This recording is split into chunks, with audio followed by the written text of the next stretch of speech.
দরকার হলে রাস্তায় অবস্থান করব, অনশন করব পরিযায়ী শ্রমিকদের নিয়ে। ওড়িশার সম্বলপুরে গিয়ে পরিযায়ী শ্রমিকদের পাশে থাকার আশ্বাস দিয়ে হুঁশিয়ারি দিলেন অধীর চৌধুরী। ওড়িশায় মুর্শিদাবাদের সুতির বাসিন্দা পরিযায়ী শ্রমিক খুনের পর গতকাল সম্বলপুরে যান প্রাক্তন কংগ্রেস সাংসদ।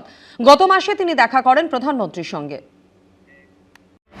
বিজেপি শাসিত রাজ্যগুলিতে এরাজ্যের পরিযায়ী শ্রমিকদের উপর নির্যাতন নিয়ে প্রতিবাদে সরব অধীর চৌধুরী। রবিবার তিনি পৌঁছে গেলেন ওড়িশার সম্বলপুরে। পুলিশি বাধা পেরিয়ে দেখা করলেন পরিযায়ী শ্রমিকদের সঙ্গে।